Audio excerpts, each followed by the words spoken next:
Halo semua, kembali lagi dengan saya Luis Kelvin. Hari ini saya akan memberikan podcast kepada kalian semua.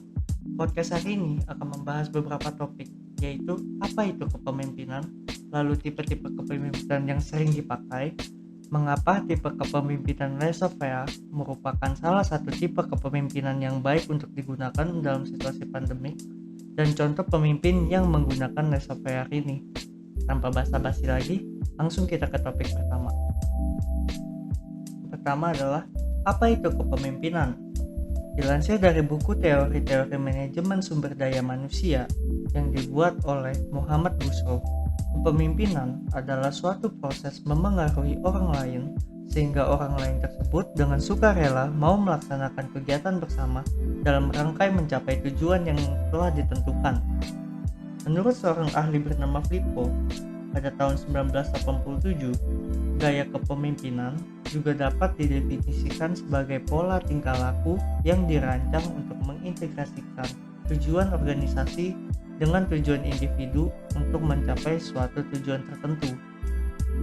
Tanpa adanya pemimpin, akan susah bagi sebuah organisasi untuk mencapai tujuan utama mereka.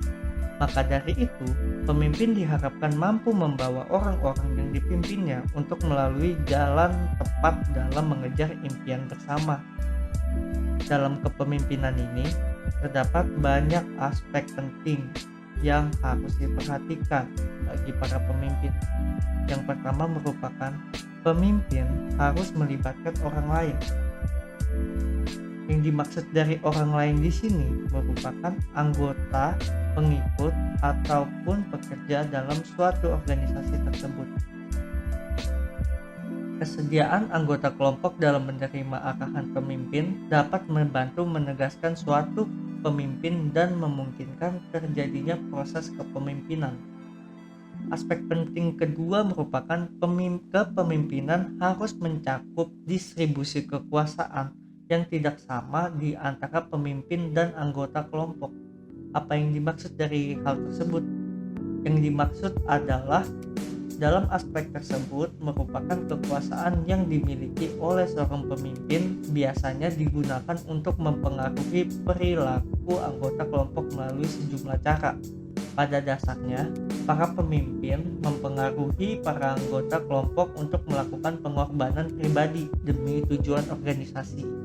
Oleh sebab itu, para pemimpin diharapkan memiliki kewajiban khusus untuk mempertimbangkan etika ketika akan mengambil keputusan. Dapat diketahui, kemampuan seseorang dalam memimpin atau yang dinamakan sebagai leadership merupakan hal yang sangat penting bagi para pengusaha baru atau entrepreneur dalam menjalankan usaha yang dimilikinya. Pengusaha akan sulit untuk sukses dalam usahanya jika tidak memiliki kemampuan leadership. Menurut Kurt Lewin, yang merupakan seorang psikolog, terdapat 3 tipe leadership yang dominan dipakai oleh para pengusaha. 3 tipe tersebut adalah autocratic, democratic, dan yang terakhir laissez-faire leadership. Dari sini kita akan membahas satu persatu terlebih dahulu. Gaya autokratik merupakan gaya kepemimpinan satu arah di mana seorang pemimpin autokratik akan mengarahkan orang lain untuk mencapai visinya. Pemimpin ini cenderung memegang kontrol dan mengambil keputusannya sendiri tanpa meminta pendapat orang lain. Gaya demokratik adalah pemimpin yang membuka ruang opini bagi anak buahnya. Meskipun pemimpin ini memegang kendali, namun pemimpin ini memperhatikan saran dan pendapat dari anggotanya sehingga pemimpin tersebut dapat mengambil keputusan yang disetujui oleh anggotanya. Yang terakhir adalah gaya laissez-faire yang merupakan gaya yang akan kita bahas pada hari ini. Laissez-faire berasal dari bahasa Prancis yang berarti izin bertindak. Laissez-faire adalah tipe gaya kepemimpinan yang cenderung pasif. Pemimpin dengan gaya kepemimpinan ini akan membiarkan orang lain untuk mengambil keputusan Pemimpin menyerahkan keputusan sepenuhnya di tangan kelompok. Namun hal ini bukan berarti pemimpin tidak ikut campur ya dalam proses diskusi. Dalam proses ini, pemimpin lebih berperan sebagai pengawas. Dalam proses diskusi, pemimpin akan memberikan dampak positif dan negatif dari setiap keputusan yang diambil. Jadi meskipun pemimpin menyerahkan keputusan sepenuhnya ke dalam tangan kelompok, pemimpin tidak membiarkan mereka mengambil keputusan tanpa arah.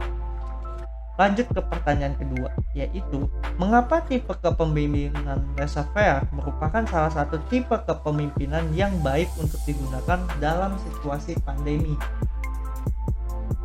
Gaya kepemimpinan yang satu ini memang kurang banyak dikenal jika dibandingkan dengan beberapa gaya kepemimpinan seperti otoriter, demokratis, ataupun transformasional.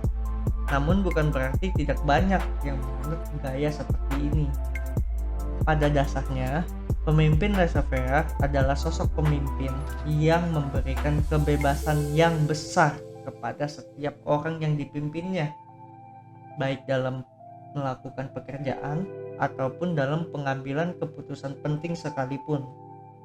Dengan begitu, setiap orang yang ada dalam organisasi dapat bekerja dengan cara yang menurutnya tepat, tanpa adanya tekanan ataupun batasan dari pemimpinnya.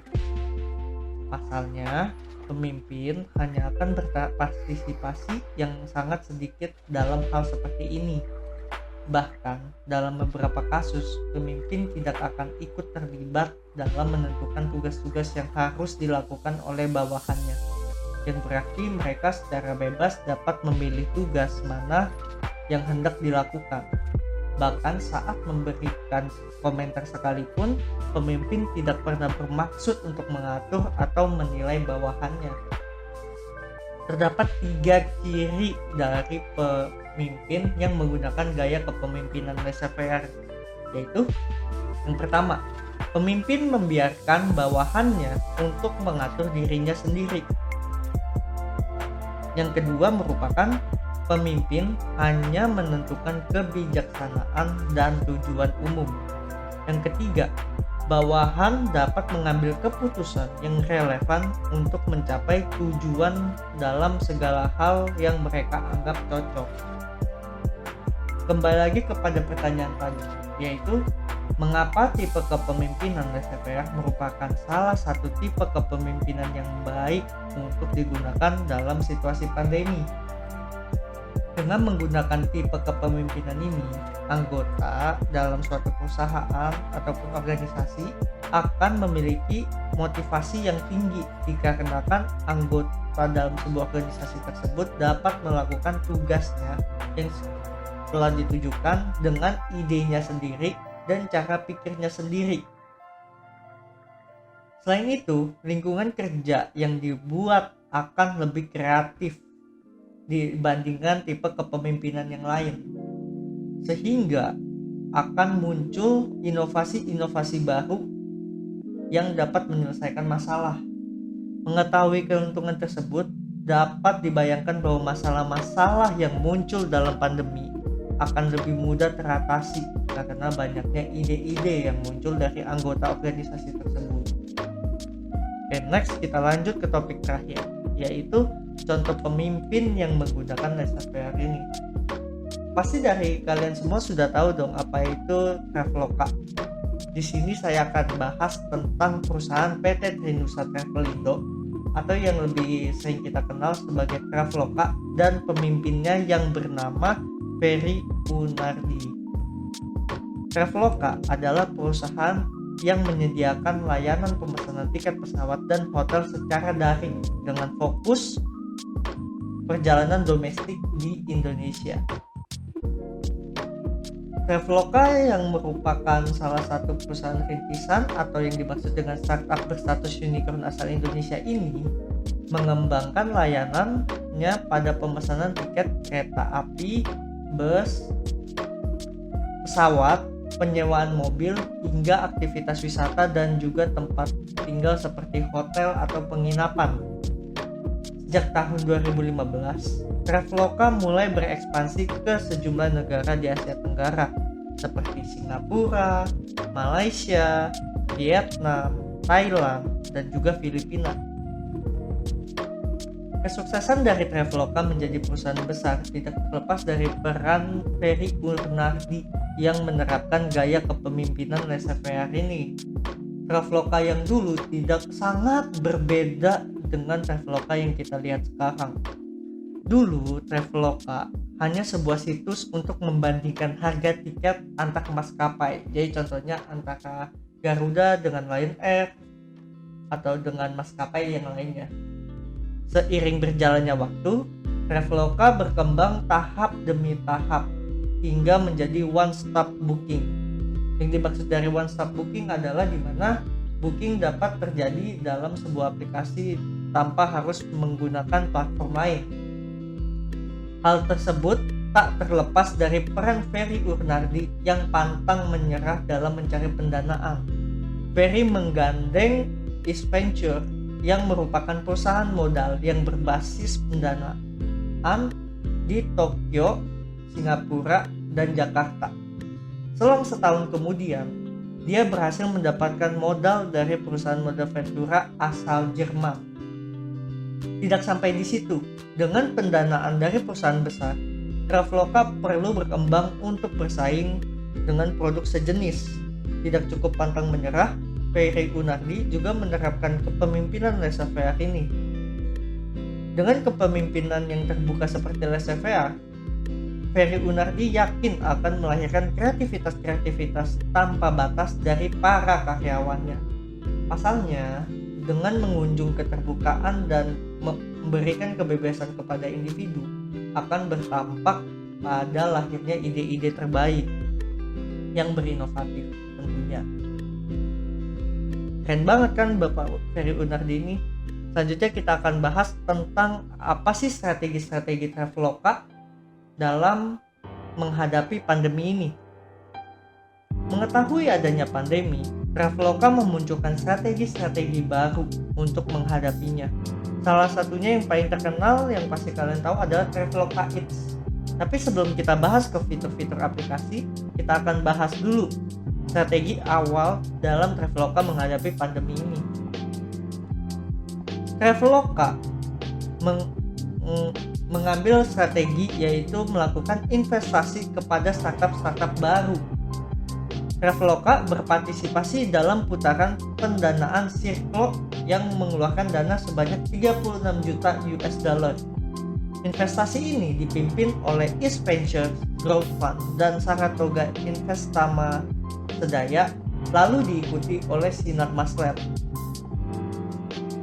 Circle merupakan perusahaan solusi e-commerce yang membantu merek atau brand berjualan online. Startup ini menawarkan solusi entrepreneur dan enterprise tentunya. Kembali lagi ke aplikasi Traveloka. Aplikasi ini memberikan fitur-fitur baru yang berhubungan dengan masa pandemi. Yang pertama merupakan Traveloka Eats yang sudah saya sebut tadi, yang merupakan jasa pesan antar makanan. Lalu yang kedua merupakan penyediaan layanan kesehatan, di mana Traveloka bekerja sama dengan lebih dari 140 mitra untuk menyediakan layanan tes COVID-19 di Indonesia ini. Lalu Traveloka juga membuat Traveloka Clean Partner yang mendorong mitra-mitra akomodasi untuk menerapkan protokol kesehatan ketat. Dan yang terakhir merupakan online experience tour virtual yang merupakan wisata virtual dengan metode siaran langsung atau yang biasa kita sebut sebagai live streaming. Gimana teman-teman? Menarik banget kan tipe kepemimpinan laissez-faire ini?